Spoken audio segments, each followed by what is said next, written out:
Boa noite a todos.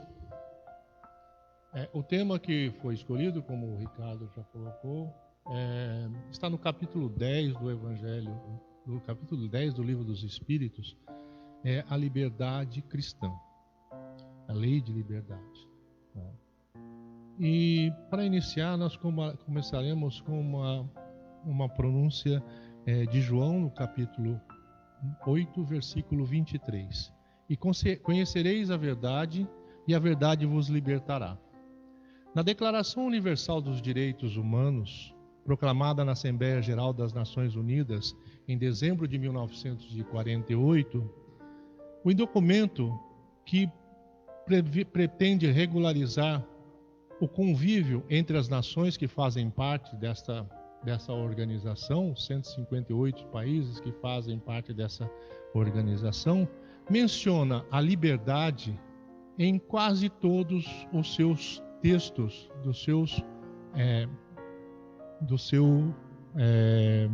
da sua declaração. O desejo de ser livre é inato. A busca da liberdade no ser humano é tão natural como é a busca da luz pela planta. É seguramente o anseio de liberdade um dos impulsos mais fortes dentre os experimentados por todos aqueles que têm a capacidade de sentir. A busca dessa liberdade sempre foi uma constante na história humana. Constitui uma aspiração natural do homem. Compõe o conjunto dos elementos habitualmente o ser humano imagina que sejam necessários para o seu bem-estar. Entretanto, se é verdade que esse desejo sagrado é o exercício da própria liberdade, é inerente ao ser humano, não menos verdade é que os espíritos ainda dominados pelo egoísmo, pelo orgulho, pela vaidade, buscam cercear a liberdade dos outros nas suas atos e atitudes. E dessa forma, quantas guerras foram feitas exatamente na negação deste nobre sentimento, quando povos poderosos impunham a dominação sobre uns num flagrante de desrespeito ao legítimo anseio de liberdade. A liberdade é tão inerente à criatura que se pode dizer que ela faz parte da sua herança divina, concedida desde a sua criação. Todas as coisas são lícitas, mas nem tudo nos convém. Este postulado, dito pelo apóstolo Paulo, a segunda carta aos Coríntios, para mostrar, gravar a necessidade da orientação sobre o direito da liberdade aos seus seguidores. Então, nós podemos dizer que esta frase, todas as coisas são lícitas, mas nem todas nos convêm, é simplesmente traduzindo para o nosso dia a dia, é dizer que nós podemos fazer tudo que nós desejamos, mas muita coisa não é interessante que nós desejamos. Quando nós crescemos, quando nós evoluímos em aspirações, em conhecimento, em espiritualidade, nós chegamos à conclusão que nós devemos abrir mão desse direito de liberdade. Abrir mão de direito de liberdade em função daqueles que nos cercam, daqueles que nos amam. É exatamente isso, o senso de liberdade. Porque a liberdade foi nos dada através do elemento fundamental da criação, o livre-arbítrio. Nós podemos tudo, mas muita coisa nós não devemos. Para maior clareza da passagem do estudo, nós podemos dizer de uma outra forma: tudo me é permitido, mas nem tudo me convém. Ou ainda, tudo me é permitido, mas muita coisa não nos edifica. não nos ajuda a crescer, não nos ajuda a evoluir. Como nós só alcançaremos a evolução plena, a evolução desejada por todos os espíritos que aqui encarnam, quando nós estivermos preparados para abrir mão da nossa liberdade em prol da liberdade do próximo. No momento que nós vivemos hoje, no momento que a situação, o mundo passa por um momento onde que aparentemente nossa liberdade está sendo cerceada, está sendo limitada, na verdade o que nós estamos fazendo é nos limitando a nossa liberdade de ir e vir, a nossa liberdade de convivência, para que outros possam ter condição de passar por situações que nós ainda não passamos. A advertência de Paulo nos leva à iniciativa de refletir quanto à conveniência ou não de certas coisas. Impele-nos igualmente para um detalhe significativo. Quando o homem acorda para suas eternas realidades, do bem moral, do sentimento, da cultura, certas normas da vida social são para ele, evidentemente, lícitas, mas muitas vezes não convém que ele as pratique. Todos nós, de uma forma geral, gostamos de escolher nossos caminhos, livres de interferências de terceiros. Nós não gostamos de ser impedido de caminhar, não ser impedido de fazer aquilo do jeito que nós achamos que deve ser feito. Mas se nós olharmos lá no fundo do sentimento do amor, da criação, do respeito ao próximo, nós vamos entender que tudo isso faz parte da necessária, da conveniência do uso da nossa liberdade. Mas para saber se o ser humano está querendo realmente, possui o cordão de libertá-lo, tudo na criação está permanente num processo de modificação, num processo de evolução e aperfeiçoamento. Assim também ocorre com o ser humano. Em sua condição de espírito, trilha, marcha ascendente rumo à espiritualização, rumo à espiritualidade, à angelitude. Foi criado num estado simples e ignorante, livre de todos os males, de todas as dificuldades, de todo o orgulho, a vaidade, com o objetivo de alcançar a perfeição. Porém, no seu ser, no seu DNA, que nós podemos dizer assim, está incluso o embrião de todas as virtudes, do amor, do bem, da caridade, da paz, da igualdade, tudo aquilo que é bom, que é singelo, que é necessário ao bem viver, faz parte do nosso DNA. E é muito simples entender por quê.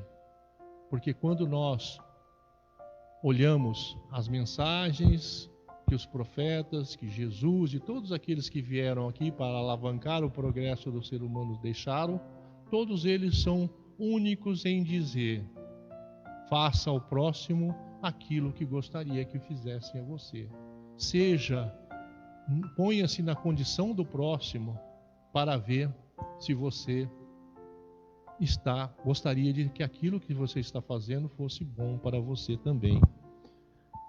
Se nesses 2000 anos que se passaram desde a vinda de Jesus,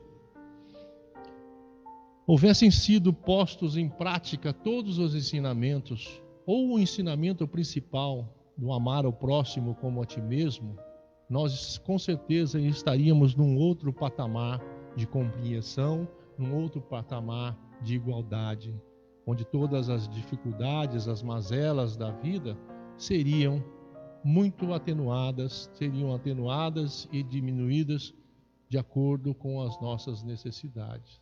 A divisão dos bens, a disseminação da fome, das doenças, das dificuldades seriam muito mais organizadas, seriam muito mais divididas de uma forma homogênea. No tempo de Jesus, nós falamos aqui, ele, para nos dar o exemplo, para nos dar o motivo de nosso objetivo na terra, ele teve a sua liberdade cerceada, né? Ele não pôde exercer aquilo que ele fazia. Então nós olhamos nos ensinamentos e na vida de Jesus, nem mesmo a própria família de Jesus o aceitava como ele era. Depois de muito tempo é que nós chegamos, através dos seus relatores, é que viemos a saber que o que ele fazia, o que ele dizia, o que ele estava certo, né? Então, ele teve, ele respeitou todos os direitos de todos aqueles que estavam ao seu lado, de todos os soberanos, os imperadores, os ricos, os donos da lei, os seguidores religiosos, mas mesmo assim, o que aconteceu com ele, ele foi crucificado, ele foi carregado, ele foi julgado, ele foi trazido por aqueles mesmo que estavam procurando se libertar do imperialismo romano. O progresso espiritual pressupõe o desenvolvimento da faculdade de discernir entre o bem e o mal. Para a aquisição desse senso moral, para crescer em entendimento e compreensão, é imprescindível ter a liberdade de opção. Quanto mais o espírito burila o seu intelecto e exerce a sua vontade, mais se liberta em estado físico. Sendo as leis divinas escritas na consciência de cada homem, elas jamais são burladas, porque ninguém escapará de si próprio. Como nós dissemos que as nossas virtudes estão no nosso DNA, faz parte do embrião do nosso DNA. Quando nós chegamos à necessidade de um julgamento, quem tem a capacidade de julgar plenamente todos os nossos atos é somente a nossa consciência. Enquanto nós não nos liberarmos das viciações dessas tutelas e desatinos, o homem continuará subjugado por esses monstros responsáveis pela afronta à sociedade e pela frieza de amor à terra. Na doutrina espírita, este assunto recebeu de Kardec um capítulo inteiro no livro dos Espíritos, capítulo 10. E é importante notar que os instrutores espirituais, ao lado do direito e da liberdade, fizeram questão de mencionar os deveres associados à liberdade. Nas questões 825, 826, 827, quando é questionado qual é a tipo de liberdade que nós teremos condições de alcançar na Terra, tudo foi colocado em seu devido lugar. É colocado, você não tem condição, por quê? Porque nós não alcançamos o poder de conhecimento, de crescimento necessário para gozar de plena felicidade. O tratamento dado à liberdade pelo Livro dos Espíritos ressalta sempre, como já dissemos, a responsabilidade associada a essa liberdade. Porque dos pronunciamentos de Jesus, dos ensinamentos de Jesus, está escrito: a semeadura é livre, mas a colheita é obrigatória. Todas nós, quando nós colhemos o que nós plantamos. Se nós olharmos o que nós passamos hoje, com certeza nós vamos ver que nós temos uma responsabilidade sobre as nossas dores e os nossos sofrimentos. Conheça a verdade e a verdade vos libertará. Não só o jugo do pecado, como muita gente, muitas religiões pregam, mas libertará também do veículo das atividades que levam aos erros e transviamentos. É muito fácil entender o que vem a ser esses desvios, esses transviamentos. Paulo de Tarso, instrumento majestoso da manifestação espiritual na estrada de Damasco, conseguiu tornar-se o paradigma mais estrondosa de libertação que a história já registrou.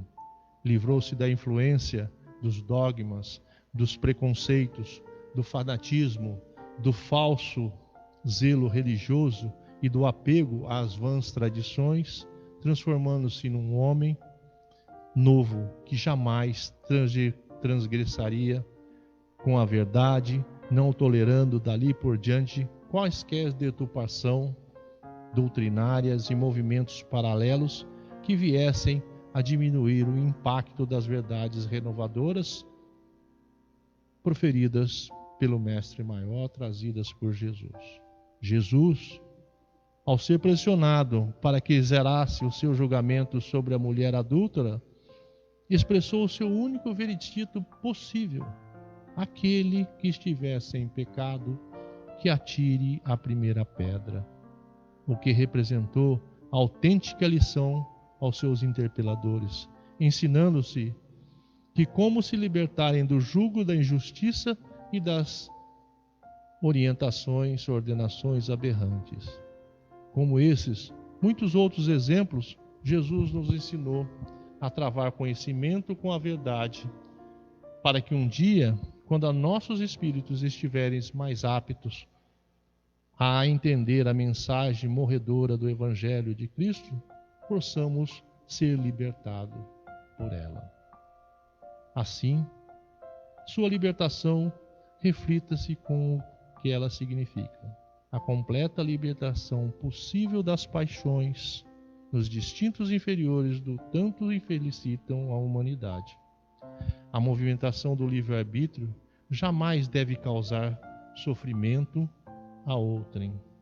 A criatura que busca a verdade através do estudo e da meditação vai se libertando do jugo, dos interesses transitórios e ligando-se àquilo que tem importância para a vida eterna, aquela que realmente atenda. Quem se permite infelicitar o semelhante, infelicita-se a si próprio. Por se sentir em profundidade essa postura do Mestre, é que Paulo disse: onde está o Espírito do Senhor, há a liberdade, existe a liberdade. E conhecerás a verdade, e a verdade vos libertará. Quanto à afirmativa, o Mestre certamente nos quer dizer que a verdadeira liberdade é aquela do Espírito, nascido da compreensão, do entendimento das leis da vida, pois à medida que o Espírito conhece a verdade e aprende a usar a sua liberdade com sabedoria e consciência, com os princípios de respeito à liberação, à liberdade do próximo. Mas muita gente se dizem livres, não conhecem a verdade, são escravos das paixões.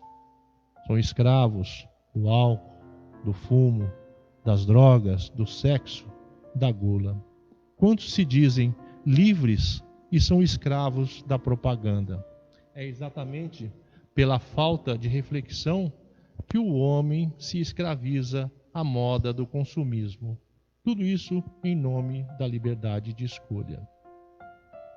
O ser humano, por falta de visão mais profunda da vida, está sempre tentando usar a sua liberdade em detrimento do direito do próximo.